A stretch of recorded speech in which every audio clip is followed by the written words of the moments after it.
जो भरा नहीं है भावों से, बहती जिसमें रसधार नहीं, वो हृदय क्या एक पत्थर है जिसमें इस देश का प्यार नहीं। देश है तो संविधान है, संविधान है तो कानून है, कानून है तो अदालतें हैं, अदालतें हैं तो वकील हैं। Now the advocates of Punjab, Haryana and Chandigarh, they are, वो गवर्निंग बॉडी है Punjab Haryana bar council. Punjab Haryana bar council के चुनाव एज़ पर संविधान जो है हर 5 साल के बाद चुनाव होते हैं, पर इस बार जो पिछले चुनाव थे वो हुए थे 2018 में और अब आ गया है 2026। और ये चुनाव भी मानयोग सुप्रीम कोर्ट के आदेशों से हो रहे हैं और उन्हीं की निगरानी में हो रहे हैं।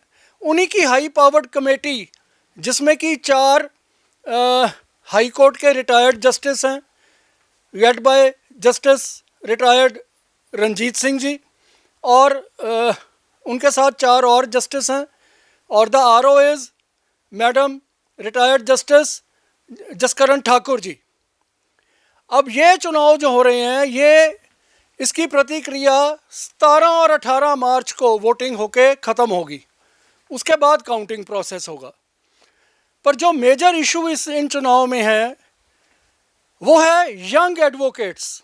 यंग एडवोकेट्स के लिए वेलफेयर, उनके विकास के लिए, उनके प्रिजर्वेशन के लिए और उनकी डेवलपमेंट के लिए काम करना। देखिए, अगर साल में 200 नए अधिवक्ता वकील एनरोल होते हैं तो यकीन मानिए उसमें से 98% वकालत छोड़ जाते हैं। क्यों? क्योंकि उनके लिए इंफ्रास्ट्रक्चर में कोई सपोर्ट सिस्टम नहीं है। अब अगर एक नया एडवोकेट घर से कचहरी के लिए निकलता है तो उसको यूनिफॉर्म के लिए साफ धोती प्रेस की पैंट चाहिए, साफ वाइट शर्ट चाहिए, टाई चाहिए, स्वेटर, जैकेट, कोट चाहिए। 9 बजे से 6 बजे तक कोर्ट परिसर में रहना है, क्योंकि कोर्ट दी टाइमिंग है फ्रॉम 10 AM टू 5 PM।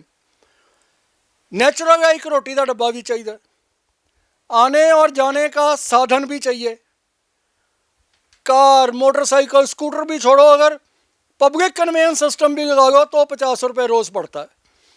तो मेरे अकॉर्डिंग एक यंग एडवोकेट को कम से कम 15,000 रुपये महीने का स्टाइपेंड मिलना चाहिए। अगर 15,000 से कम किसी यंग एडवोकेट की स्टाइपेंड या महीने की इनकम है तो वो अपने प्रोफेशन को जस्टिफाई नहीं कर सकता। बात तो हो रही है देश में जुडिशियल सिस्टम के रिफॉर्म की, जुडिशियल सिस्टम को स्ट्रीमलाइन करने की, पर अगर यंग एडवोकेट्स, अगर उनकी बेसिक रिक्वायरमेंट्स पूरी नहीं होंगी तो ईमानदारी और जस्टिस में जो एक सफाई होने की ज़रूरत है वो पॉसिबल नहीं है। सो मेरा ये अटूट विश्वास है कि यंग एडवोकेट्स को कम से कम 15,000 रुपया स्टाइपेंड इनकम होनी चाहिए।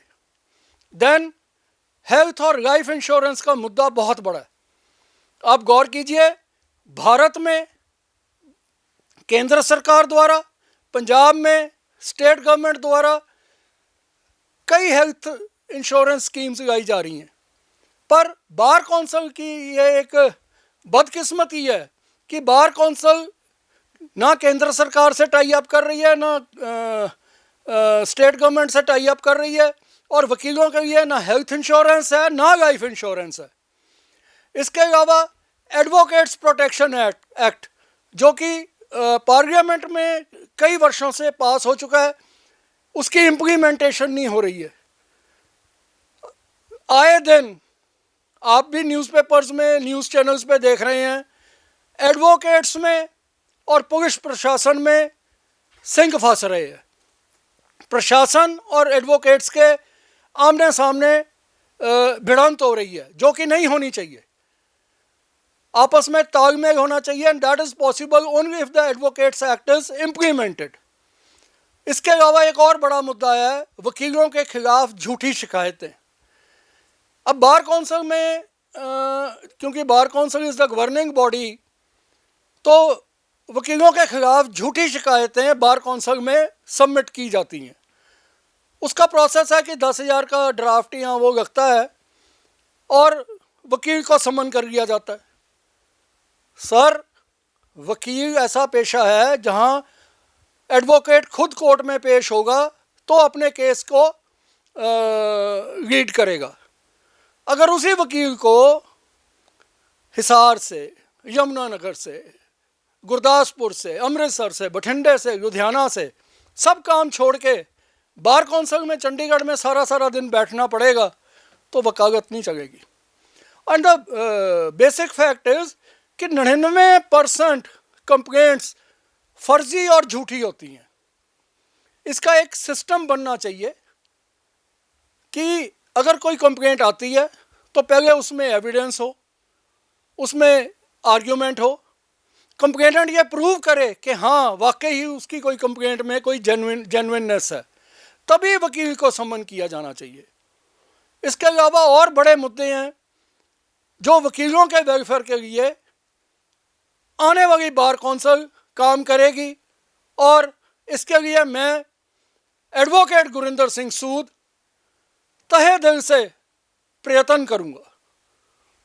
जय हिंद। इतने मुद्दे बताए, जिस तरीके से नौजवानों का मुद्दा बताया या फिर कई और मुद्दे बताए जो वकीलों को दिक्कतें आ रही हैं, पर सबसे बड़े मुद्दे की बात करी आपने कि जैसे 100% जैसे नौजवान जो है वकालत में आते हैं पर 98% छोड़ के चले जाते हैं, तो उसका कारण क्या रहता है? क्या फाइनेंशियली तौर पर उनको सपोर्ट नहीं मिल पाती या फिर कई और कारण रहते हैं जैसे कि उनके खिलाफ बार कौंसिल में शिकायतें आती हैं, तो क्या रीज़न क्या रहता है मेन कि उनको छोड़नी पड़ती है वकालत?